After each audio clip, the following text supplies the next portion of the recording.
This Hey conference everybody. will now be recorded. Hey everybody, it's Tammy again. I don't need to show you my camera because I don't have any makeup on or anything today, but I want to show you some things. This is some interesting thing. Hopefully you're not getting too nauseous watching this little video going on here. But today I wanted to talk to you about, well, I want to ask you a question actually. Why are you paying money to send people to somebody else's website to create traffic for them, to create potential leads for them? Are you doing that? You don't think you're doing that? You might be. Now, see, we're used to doing that for, like, if you put a video on YouTube, you know that YouTube is using your content to attract people to YouTube, right? You know that. You even see that in the agreement. You see that in the little fine print on YouTube. And that's pretty much the same for any place you publish quote unquote free content. You don't own it, but you need to own it. And there's a couple important reasons why. And I'm going to show you today why you need to own your own content. If you're paying someone to write for you or to edit for you or to create graphics or whatever, you need to own the rights to those. Absolutely. I don't care how tempting it is. If you are an insurance agent, you've probably got an FMO or an IMO who is, dangling the carrot of freebies out in front of you. But just be cautious. Because, for example, this website, Net Financial, this is one that is, the cookie cutter, churn them out website. They probably were overcharged for this from the beginning. I just want to, if they did get charged, I'm not sure. If it was given away free, that's fine. Use it, make it work for you. But own that domain. Own that domain. If anyone from any FMO, I don't care who they are, or IMO or whatever, if they offer to quote unquote get you a domain, don't do it. Why? Because you need to be the registered owner. What's going to happen if you decide to put some money into this website and make it a lot better and add your own content and pay some graphic person to fix it for you, and then you say, I don't want to work with these people anymore. I want to go to a different IMO. What's going to happen when you move? You think you're going to be able to take it with you? Not likely. A lot of guys have called me, a lot of gals have called me and said, I lost my domain name. How'd you do that? Well, they never owned it to begin with. So if you're getting started in the business, or if you're getting a new website, make sure that even your web developer does not need to own your domain name. They only need to have access to your account so that they can redirect it or whatever you want to have done with that, with that URL. So make sure you own that domain name. Make sure. Okay, and if you don't know where to get a domain name, you could always do GoDaddy. You just have to be careful because they like to tack extra charges on, but get a GoDaddy account and go get a domain name and own it, right? Own it. If you don't own it, they control it. Okay, that's just plain and simple. So think about all the collateral pieces that you might have had done, like printing, or maybe your seminar flyers, or your business cards, or your other website, or whatever. You've got to go back and change every single one of those if you can't get your domain name back. And it's perfectly legal, but it's not very ethical. Okay, so make sure you own your domain name. Now I want to show you this particular website because it's going to go back to what I'm saying about your content. If you're paying someone like me to make content for you, I'm going to give it to you and it's yours to do with as you please, right? Once you publish it on someone's platform, you have to make sure that you have the rights to it. In other words, if you leave that platform, are they going to keep it and not allow you to reprint it elsewhere? This is very important because Google hates duplicate content. So if you try to take your article that you paid for and publish it on 5 different sites simultaneously, you're going to get dinged for it, and the site is going to get dinged for it. So you don't want to do that, and you don't want to do that anyway. You want to show yourself to be a prolific writer in a variety of genres, right? But the most important thing is, if you're paying someone to write for you, you need to own it. So here we go. This has got, it's got some interesting videos and stuff on it for Mr. Paul Hubbard. And here's some articles, right? All right, these are great. Let's look at this one. What you should consider if you have a private pension. Okay, there you go. Looks kind of familiar to me. All right, now this this is the article. It's just a standard blog post, basically under 600 word blog post. I know that he paid for that, or he paid someone to edit it, or whatever, but there was money involved, right? Now, you can you notice they encourage you to share this, right? On his Facebook, on his Twitter, on his LinkedIn. They make it so easy for you to just push that little share button there, right? And there's your, freebies and opt-ins and stuff. That's all fine and good. But what happens if you share it? Where does it take them? It does take a long time to load. Oh my goodness, it takes them to annuity.com. Well, what do you know? Okay, so let's go over there and do annuity.com. Doesn't take you back to Paul's website, which is where it should go, right? Because Paul wants his article that he paid for to bring people to his website, but instead it brings them here.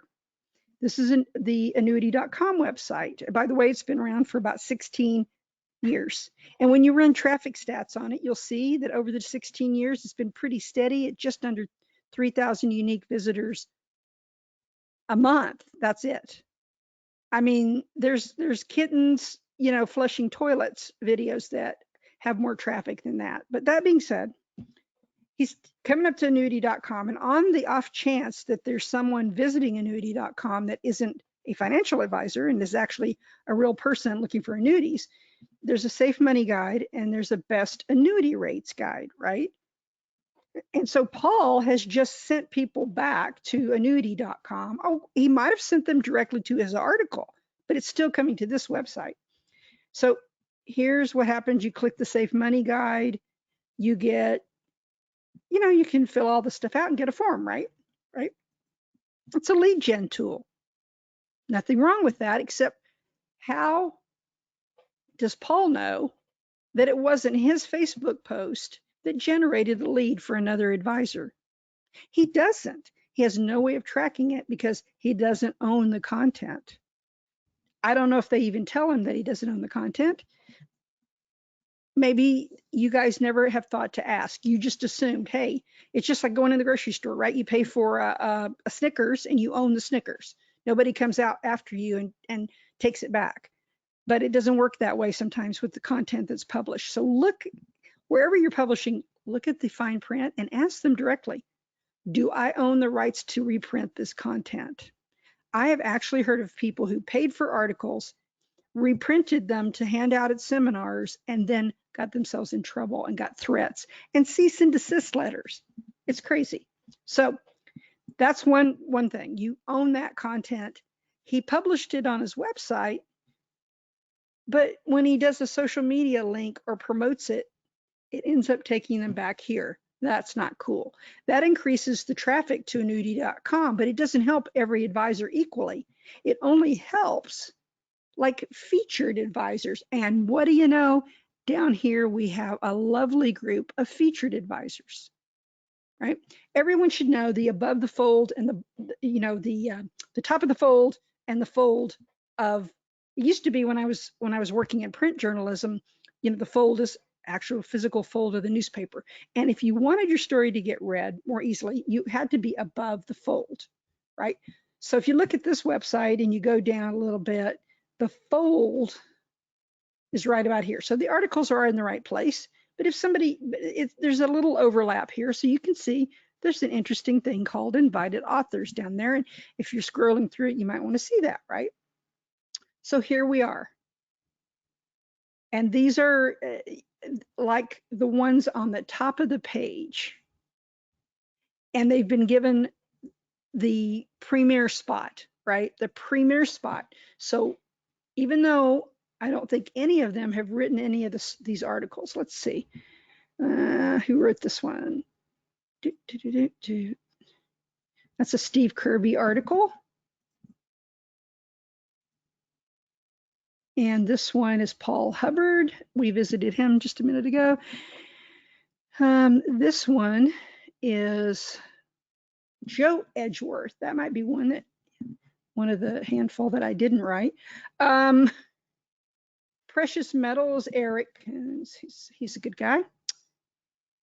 And so you see that none of the guys that are featured actually wrote any of these articles that people might read on the front page. That's kind of problematic.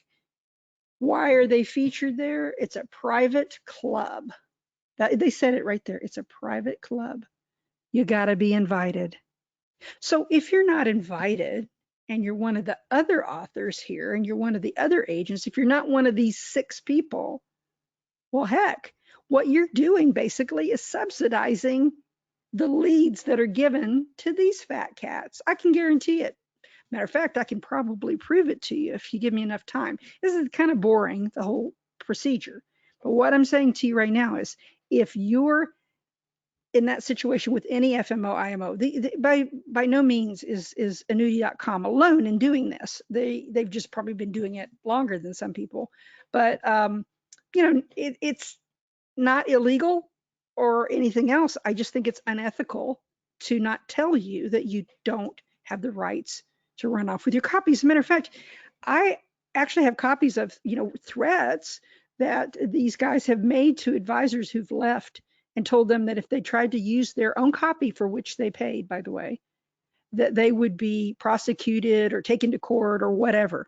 And I think that is just, it's unbelievable to me. Okay, I'm glad I'm not a recruiter. I'm glad I'm not an FMO or an IMO, because I could not deal with agents like that. I actually really care about agents. And you know what? You guys have followed me long enough time that you know that's true. You know, I have run off bad actors in the past. You know, I've run off some of these guys that took total advantage, some of these lead generation guys, some of these people that are promising you're going to get an endless flow of senior leads. It's garbage. Okay, it's garbage. Okay, so what do you do to get leads? I'm going to address that. If you keep with me on the next few of these little tutorials or whatever you want to call them, I'll show you ways to get organic leads. I'm not going to show you everything. You know why? Because there's a lot of these poachers. There's a lot of these guys that will come after, you know, they'll steal your, you know, your ideas and sell it to everybody in their agency. So be very close to the vest about anything that you're doing to get leads. Don't tell your FMO or IMO, because they're going to tell all their recruiters, and then next thing you know, boom, there's your idea being marketed, right?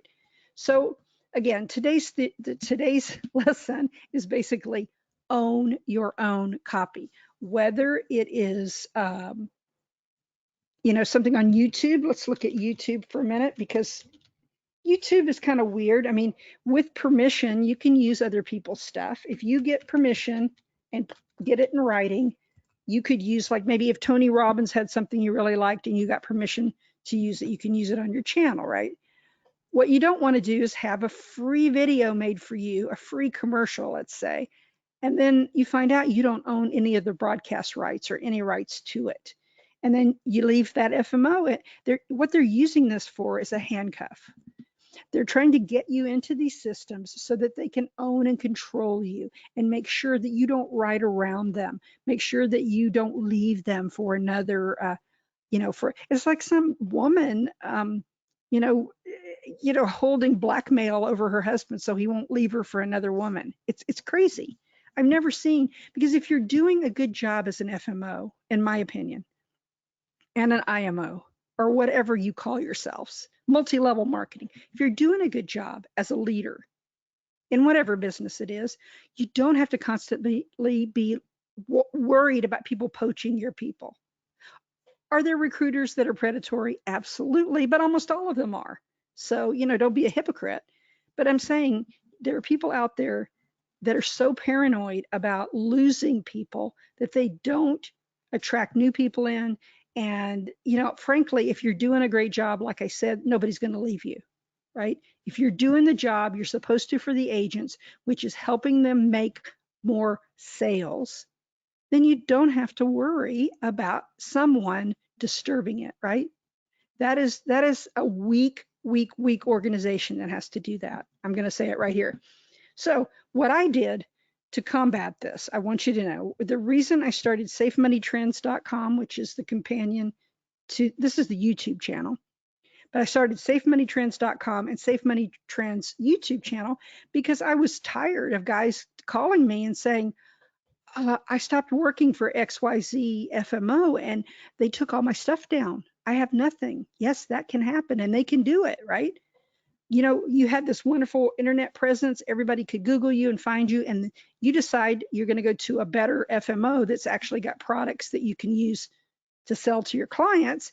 And then voila, all your stuff disappears without any notice sometimes. They just pull the plug and down the drain goes all that money and time and effort that you spent, right? So I got tired of that happening.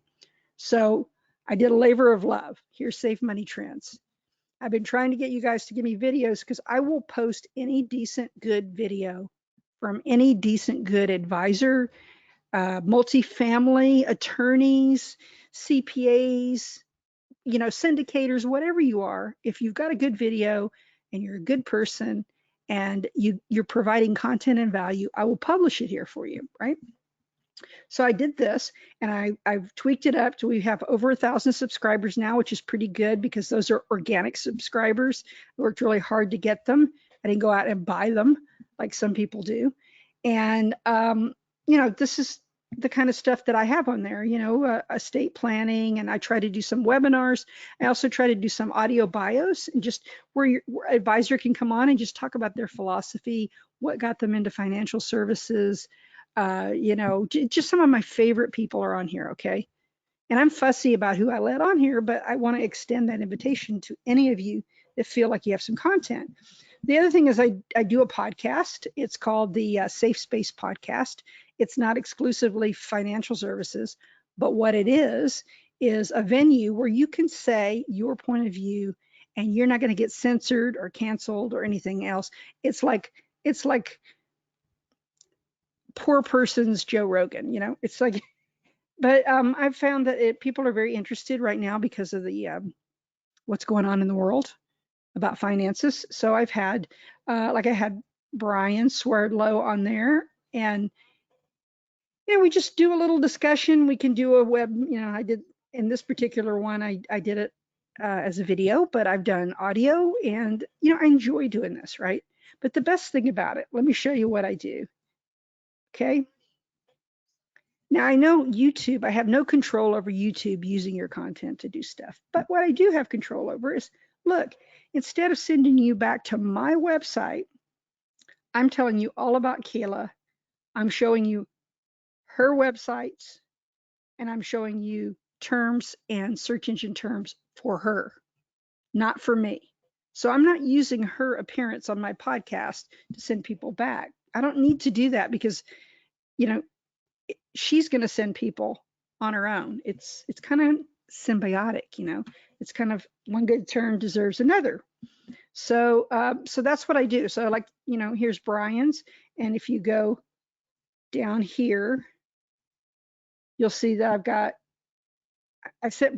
got Brian's information, his LinkedIn, his phone number and everything. And just, you know, if there's a good chance someday someone will call him. I've had it happen to me a couple of times. The most important thing is that you are getting quality links to go back to your digital properties. That's the important thing. You don't want, again, to create content that sends people back to the content, you know, the content host website. That's just silly, right? You don't want to do that. You know, it's hard to get quality traffic and backlinks as it is. So what you've got to do is insist on owning that content. So anyway, this is pretty much what I wanted to preach about today. I am very sorry to those of you who lost your, if you lost your content, I can help you possibly restore that, or I can help you create new content that can be used. This is the blog that we started, and it's a nice little blog. We try to stay 100% with Google's playbook. We try not to do any of that gray hat nonsense. You can create leads doing the gray hat, but the problem is they dry up after a while. It's not a sustainable system. So this is and we publish these articles, and these are all articles that I have written or podcasts that I've done on behalf of the agent. Okay.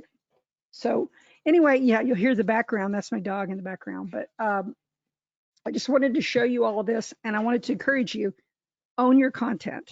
Own your content. It's really important to do that. And I will, look in future emails. I'm going to be addressing this in a little more detail, and we'll talk soon. Thanks a lot, and have a great day.